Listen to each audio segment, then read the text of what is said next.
You should have that ability now, Steve. Yep, got it. Thank you. Okay. Well, it looks like we have some good attendance.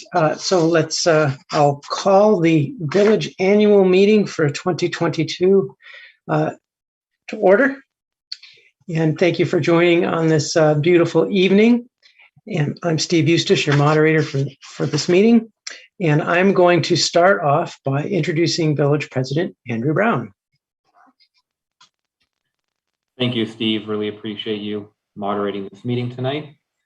And before I go into introductions of other individuals here tonight, I just do want to very quickly name the recognition that tonight may very well be the last Village of Essex Junction annual meeting. And as such, make sure that we honor that past, this present moment, and look forward to the future. So thank you all who have helped to get us to where we are today and where we're going to be going to the future. So thank you. I'd like to start off by just first introducing our staff that we have here tonight. With us tonight, we have Brad Luck, Interim Co-Manager and EJRP Director, Wendy Hisco, Interim Co-Manager and Brownell Library Director, Susan McNamara Hill, the Village Clerk. Not with us tonight, but of course, Robin Pierce, Community Development Director, Chelsea Mandigo, the Water Quality Superintendent. We have, of course, our Fire Chief, Chief Gaborio. We have Colleen Dwyer, our Human Resources Director, Jess Morris, our Finance Director. I see that we also have Rick Hanlon, our Consultant Village Engineer. Thank you all for being here tonight. Of course, I also want to recognize the rest of our Board of Trustees who have worked so tirelessly over this past year, to say the least. We have Village Vice President Raj Chawla. We have George Tyler, Dan Karen, and Amber Tebow. And would be remiss without, of course, mentioning a couple of special dignitaries that we have here tonight. Representatives Lori Houghton and Representative Karen Dolan. Thank you all for being here tonight. And of course, to the residents who are here as well. Thank you. All right, thank you, Andrew. Oh, before I let go, I forgot about Rick Jones, Public Works Superintendent. Rick, I am so sorry. You know how to get me back for that. Okay, thank you, Andrew. So I'll quickly read down the village meeting informational hearing instructions. This is an informational hearing to discuss the articles being voted on by Australian ballot for the 2022 village meeting. As such, there will be no motions, amendments, or voting at this meeting. Pertinent information on the meeting is on the village website. All attendees must remain on mute except when recognized by me. Attendees can get in line to make remarks by using the raise hand tool or using the chat window to type that they would like to speak. People will be queued in the order of request, and I haven't checked if anyone's on the phone, but I'll check on the phone occasionally as well. And this meeting is only for residents of the Village of Essex Junction for speaking. All remarks, questions, and discussions should be addressed to me. Please wait to be recognized before unmuting and speaking, and give your name and street address and speak in a loud voice so that your comments may be heard by everybody. As in our usual village meeting, each person should plan to limit their time to 2 to 3 minutes so that more people have a chance to speak. As in past years, I will not specifically be timing people, but will encourage people to wrap it up if people are talking too long. My role as moderator is to help you ask the question or make your point. If you need help, please let me know. Above all, please be civil and respectful of your neighbors' opinions. And lastly, as a reminder, the chat window is only to be used to ask to speak and type your first and last name and that you would like to speak. No comments, questions, or conversations are allowed in the chat window. So with that being said, we can move to the agenda, and I'm going to read the article. We're going to talk about Article 1 first. We'll go right down in order. And so I'm going to read the article out first, and then we'll go from there, and the trustees will have a brief presentation. So Article 1, shall the voters approve an annual general fund budget in the amount of $6,310,015 for fiscal year July 1, 2022 to June 30, 2023, $3,890,397 of which is to be levied in taxes against the village grand list. So, and now you can see on agenda item number 3 for Article 1. So, okay, and I think Andrew, you are one of the board is going to go over the budget briefly. Yep. Thank you. So go right ahead.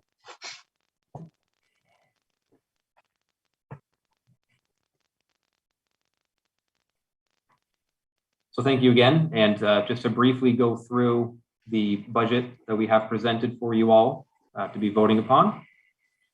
The main drivers as to the budget increase are the new positions that we are proposing: the village manager, human resource director, finance director, and EJRP customer service specialist, as well as a planned increase in the capital transfer. The major reason for those new positions is, of course, separation and the ending of the shared management structure that we had with the town of Essex. In summary, you can see at the top of the screen what the current fiscal year budget is of fiscal year 22, the proposed budget of fiscal year 23, what the dollar amount change is and that percent change, and the contributing factors, the most significant contributing factors to that increase, which of course being driven most significantly by salaries and benefits. With the estimated tax impact, you may have noticed that the budget was increasing by approximately 11%, but you'll notice on this slide that the tax levy is increasing by 3.9% and the tax rate is increasing to 3.44%. That estimated increase to the average assessed property in Essex Junction would be $32.20 per year. And that tax increase is less than the budget increase, most notably because of funding from the ARPA grant that we are using to help offset the tax increase to our community, as well as a small estimated increase in the grand list of 0.35% has also been included.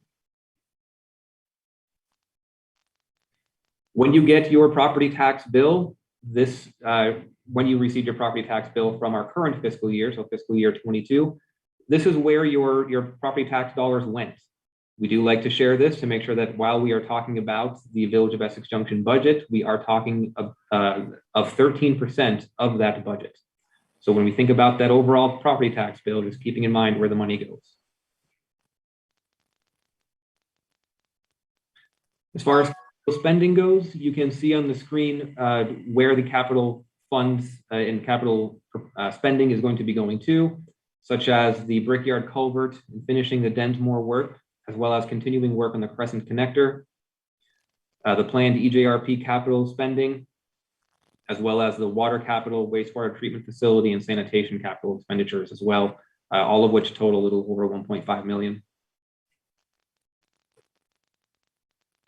With the enterprise funds, one thing to note is that these funds are all paid for by the users of these funds. These are not a part of property taxes. So if you don't use these programs, you don't pay for it, but rather those who use it pay for it. And you can see the proposed budget and the percentage change for each of the program funds in their respective categories. One of the many factors contributing to the enterprise funds with the wastewater treatment plant in particular is, of course, the continued challenges with changing state regulations and the unfunded mandates that our facility does experience.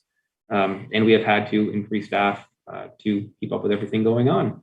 Additionally, we have made a change to the calculation of administrative fees, which has kept the increase more stable for the time being.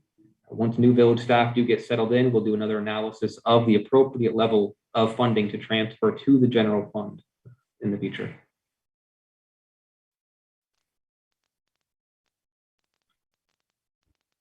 And that is the end of the budget presentation. Okay. Thank you, Andrew. All right. Would anybody like to speak about Article 1 and the budget? A question, make a point, anything related to the budget is fair game. And you can just raise your hand if you have something to say.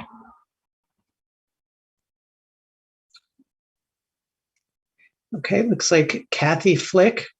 You can go ahead, unmute and speak. Yeah, it's not Kathy, actually, it's her husband, Bill, but. Okay, that's fine. So with the new city, if this all goes through as we think it will, on our tax bills, what happens to the village, the town taxes that we pay now? Do those disappear? Are they still there? Do they become part of the village? What happens with those? Andrew, go ahead, please. Hey, Steve. Thank you, Bill, for that question. The most simplified answer is the town tax goes away. We would no longer be town residents as of July 1st of 2023. And so as such, we would not be responsible for paying those taxes after that date.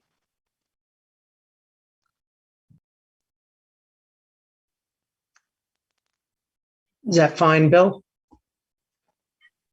Yeah. Okay. Thank you. I just didn't know if you had a follow-up. Well, no, I mean that will lead to a substantial tax decrease for those of us in the village. Is that correct? Would you like to answer that, Andrew? Be happy to. As of today, we are looking at approximately a 7 to 8% tax decrease.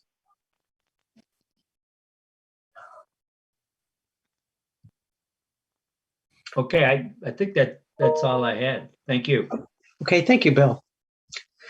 All right, Linda Suntup was next.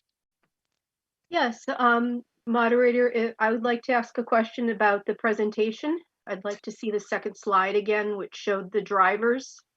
Sure, Brad, can you show that second slide?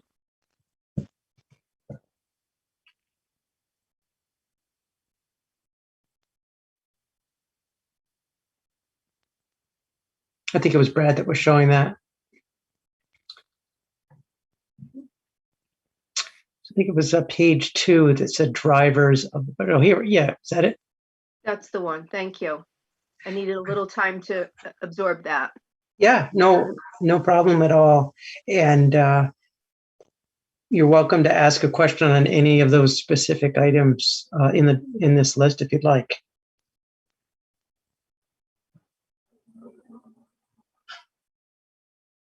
No, I think I'm good with that. Thank you very much. You're welcome. All right. And then let's see. Hand, so I'll lower your hand. Is there anybody else that would like to speak on Article 1 or ask a question?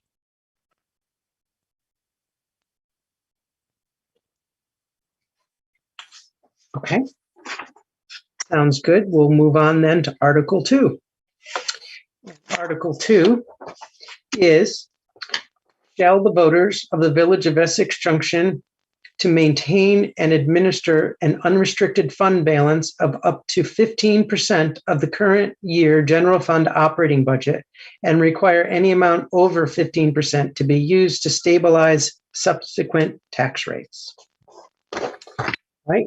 And it looked like, Andrew, you had at least a slide on that article as well.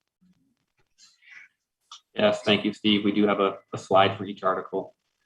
The question here is, when we talk about an unrestricted fund balance, in many ways, it's important to think about this as a rainy day fund.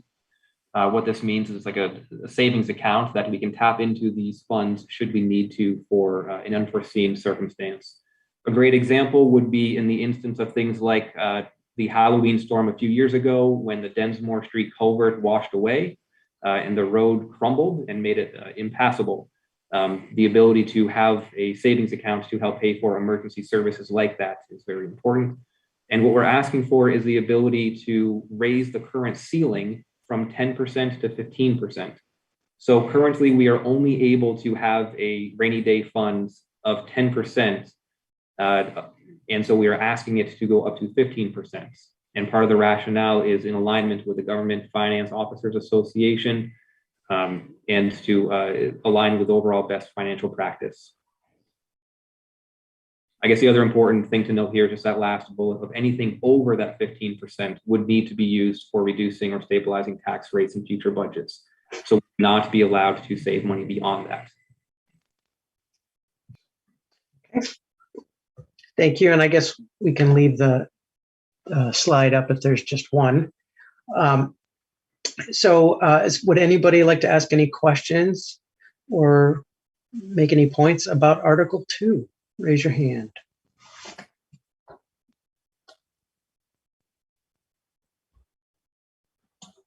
Any questions?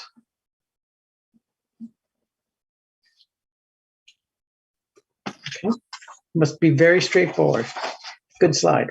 All right, so let's move on to, shall the voters approve the Village of Essex Junction assessing a 1% sales tax, a 1% meals and alcoholic beverages tax, and a 1% rooms tax pursuant to 24 VSA Section 138B? All right, go ahead, Andrew, with your slide when ready. Thank you, Steve. I'd like to joke and say that Raj has this one, but we didn't plan it that way. So for the local options tax, this question is really about whether or not the village/city of Essex Junction would like to have a local option tax, similar to what is already existing in places like Burlington, Colchester, South Burlington, Williston, Winooski. It would raise 1% of sales tax from meals, alcoholic beverages, rooms, and anytime that you pay the state sales tax is when this would be collected. The estimates based upon historical revenue in capital revenue sources, we're going to have to either delay planned construction, planned infrastructure improvements, or we're going to need to come back to you for bond votes to borrow to help pay for those increased expenditures. So we are looking to have individuals who come to the community and shop within our community to help pay for the infrastructure that they use. Things like Champlain Valley Exposition and the events that happen there, for instance, would be sales would be taxable there. One of the ways to also think about this, as I mentioned, is that we need to have this revenue in order to help maintain our infrastructure. Otherwise, the infrastructure needs to be delayed, and that can create some pretty less than desirable instances, so to say. And based upon an analysis that was just recently done, generating that average of $675,000 in a local options tax is the equivalent of every household in the village of spending over $21,000 a year on taxable goods. So those are things like personal property, sales, entertainment, meals, alcoholic beverages, and lodging within the village. So basically the question to ask yourselves, or based on this analysis, is that if you spend less than $46 every day of the year on taxable goods in the village, then implementing a local option tax is less money out of your pocket per year versus increasing the property taxes. Whereas if you spend more than $46 every day of the year on taxable goods, as I mentioned up above in the village, then increasing property taxes is less money out of your pocket per year versus implementing a local option tax. And those are the two slides. All right, thank you, Andrew. Who would like to speak to Article 3? Looks like Bill Flick can go first. Go ahead, Bill. Yes, I just want a clarification on the personal property portion of this. Is this the sale of personal property, or is this a personal property tax? For example, a percentage tax on the value of your vehicle every year? Can you answer that, Andrew? Yes. This is personal property is probably not the best word to use. So the sale of a home, the sale of land, the sale of a vehicle are not included in this. Those are taxed in other ways statutorily, so those would not be included. Instead, it is generally things, if you shop on Amazon, Wayfair, and have it delivered to your home, those would be taxed. If you go to Nomad and buy a coffee, that would be taxed. Those types of things. Okay, thank you, Andrew. Okay. Does that answer your question, Bill? Yes, thank you. All right. Any other questions?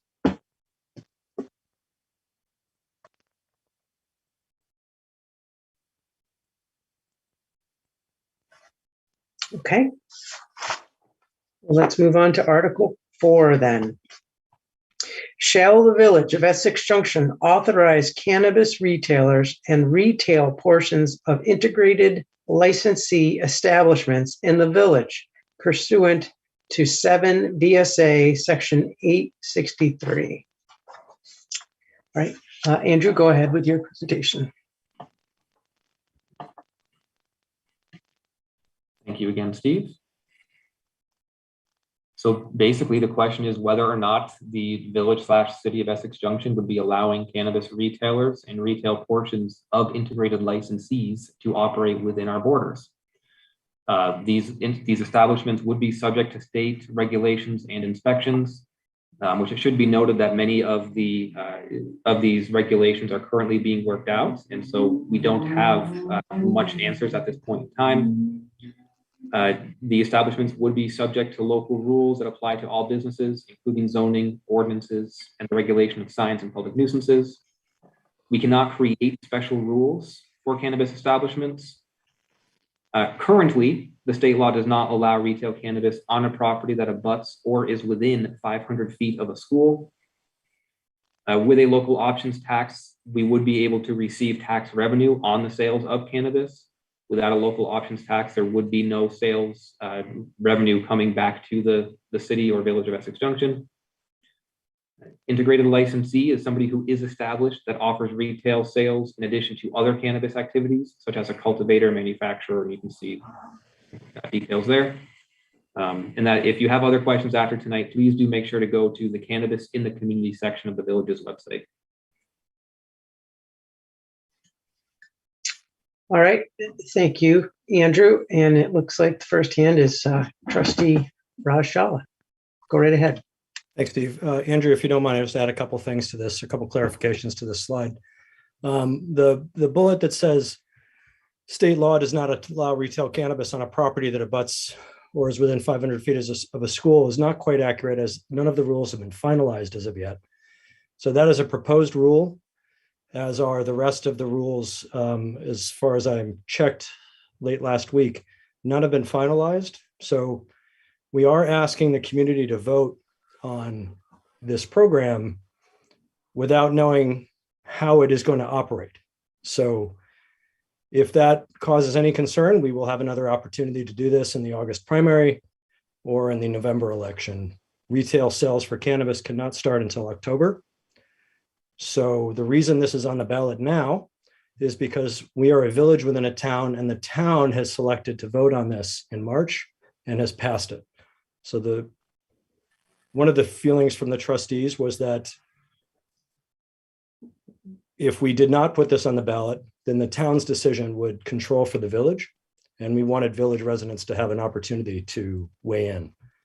So just wanted to put that out there. We have not had a chance to talk about things like zoning, like where might these establishments be located. We have not had a chance as a community to talk about how we feel about the rules, since there are no rules yet from the state. So I just put that out there so folks have a clear understanding. This slide also leaves out any mention of public health, and the community has had a real opportunity to have those conversations as of yet either. So I just wanted to add some info to the slide as people weigh this decision. Thanks. All right, thank you, Raj. That was good. All right, questions or commentary on Article 4? Looks like Annie Cooper has her hand up. Go ahead, Annie. Hi, thanks, Steve. My question is, if the village vote is positive is yes,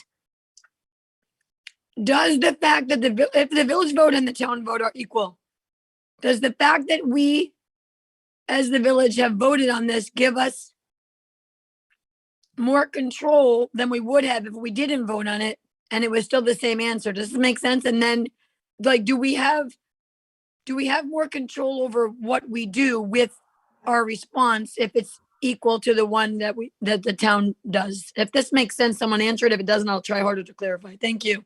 I could try. Thank you, Annie. Roger, do you want to take this one? Sure. Annie, yes, and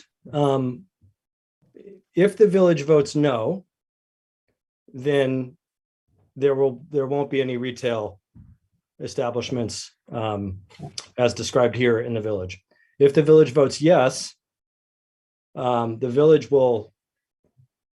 village trustees presumably will act as the local board and regulate retail sales so far as it's able. And how far that is, we're not sure yet because they don't have the final rules. So not voting at all was what we talked about a minute ago, and that would have let the town's select board act as the board for the area of the village. Voting yes means the trustees will do that for the village. And voting no means there won't be any in the village, regardless of what the town said.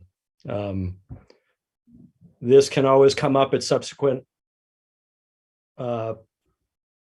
times via either petition for a special election, which would not be ideal, or during regularly scheduled elections, as mentioned earlier, August, November, and whatnot. No decision has to be the last conversation or the last opportunity to vote. So voting yes or voting no is not a final answer, as this can always be revisited.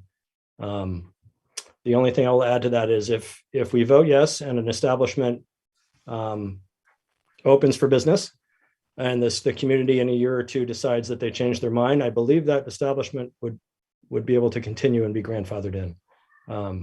That's my understanding.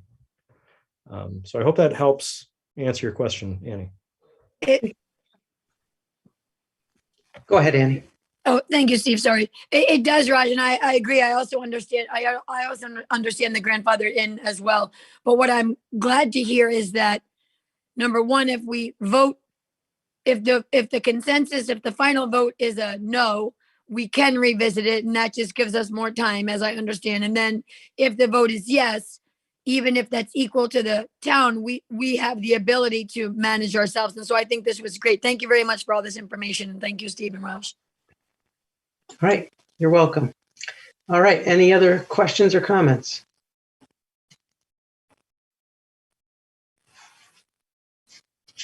Any questions or comments? Okay, let's go on to Article 5. Shall general obligation bonds or notes of the Village of Essex Junction in an amount not to exceed $3,070,000, subject to available grants and aid, be used to finance the cost of replacing the Main Street water line? Go ahead, Andrew. Thank you again, Steve. So basically, there is a water line underneath Main Street and underneath that multi-use path, in which it is over 70 years old and has had numerous breaks over the years. And so this is a request to the community to replace that water line so that way we can help to reduce the amount of breaks and help to prevent the amount of time that our staff need to spend repairing said breaks within this water line. Some just pieces to note here is that taking on the debt will not require an increase in user rates, as the current capital contributions would be enough to cover the payment for the debt. The other portion to note is that with a large water line, that when it fails, that the damage really is significant and costly. And with it being one of the main arterial water lines in our community, this is a big one, and its impact is pretty significant. So with this pipe reaching the end of its life, we are asking the community to help to pay for replacing it. Okay. Thank you, Andrew, for that information. Does anyone in the community have a commentary or question on Article 5?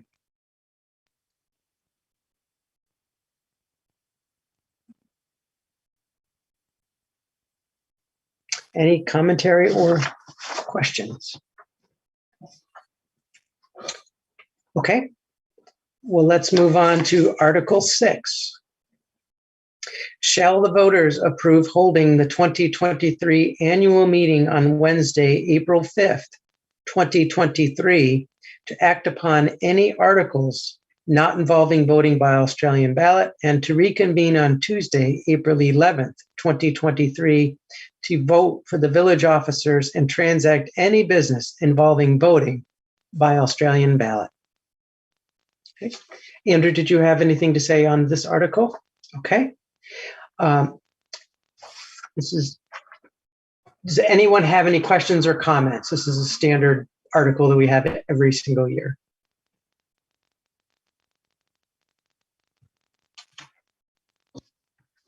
Any questions or comments? Okay, that one's pretty self-explanatory. So I'm going to move on then down to Article 7, which is to elect village officers required by law, including moderator, 1-year term, 1 village trustee, 3-year term, and 1 library trustee, 5-year term. And looking at the sample ballot, there's 1 person running for moderator, which is me. There's 2 people running for the trustee spot, Andrew Champagne and Raj Chawla. And there's 1 person running for the library trustee, Joe Knox. And so you can, that voting will obviously take place on your ballot, same way as everything else. So there's no commentary needed on that. And so we will move on to the next item on the agenda, which is the update on the independence in city charter status. So Andrew, who will be speaking to that? So as I mentioned at the very beginning, you know, this is very likely to be our last Village of Essex Junction annual meeting, in large sense because as of today, or as of just this week, the bill H491, which creates the city of Essex Junction, has passed both the House and has passed in the Senate. With that, it will be on its way to the governor for his hopeful signing. And then at that point, that bill would have been signed into law, and the city of Essex Junction would be formed on July 1st of 2022. This vote from the community to create the city of Essex Junction passed with 88% support from the community, well exceeding that of what merger had. It passed unanimously within the committees of the House, near a unanimous vote in the full House. It was a unanimous vote in the Senate committee, as well as a unanimous vote in the full Senate.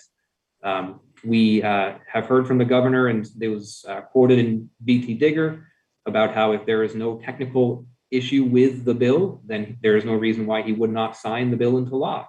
And so I think at this point in time, while I am not a betting person, this feels pretty good at this point. It feels like it's fair enough or safe enough to say that tonight is our last Village of Essex Junction annual meeting.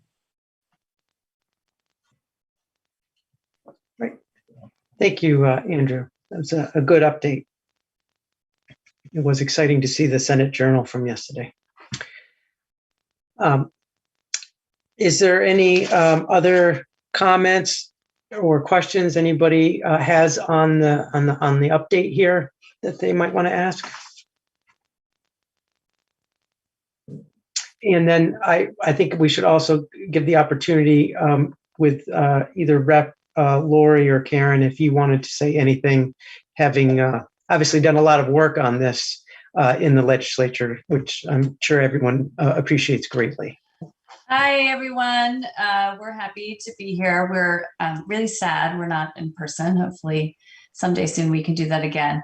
I think we just both want to say thank you to the community and all the support over the years to get to this point, to the trustees for their amazing work. I mean, honestly, if it wasn't for their perseverance and their relationship with the select board, we wouldn't have gotten here. I want to thank the select board as well. They worked with us and we found a path forward. And I will say one of the things that came through loud and clear in all the committees we talked to and all the people in the hall we talked to was how well thought out and comprehensive the charter was that was put forth. And that is all due to the trustees and the staff who worked on this for so long. So it is super exciting. I get goosebumps when I think about it. And I look forward to next year's City of Essex Junction meeting. Thank you. All right. Any other questions or comments on the charter?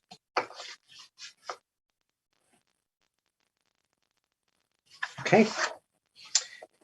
Thank you all. So, all right, the next item on the agenda is the public to be heard. And so this is a time when you can bring up other comments about things going on in the village, development, anything that was in the book that was mailed out or the newsletter that had come out, any questions you have on the village. Now is an appropriate time to bring that up. Who would like to make a comment?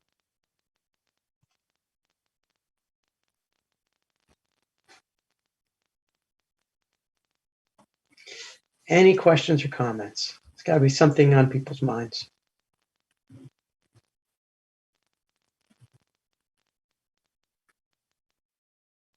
All right, Patrick Murray, go right ahead. Thank you, Mr. Moderator. I wanted to speak very briefly on the upcoming vote for the school board as well, which is going to be happening at the same time.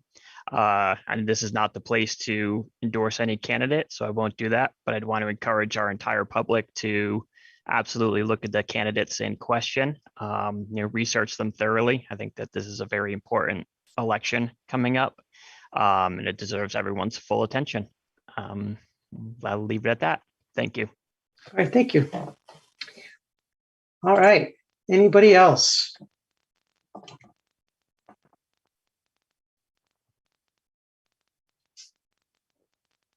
Any questions on the community?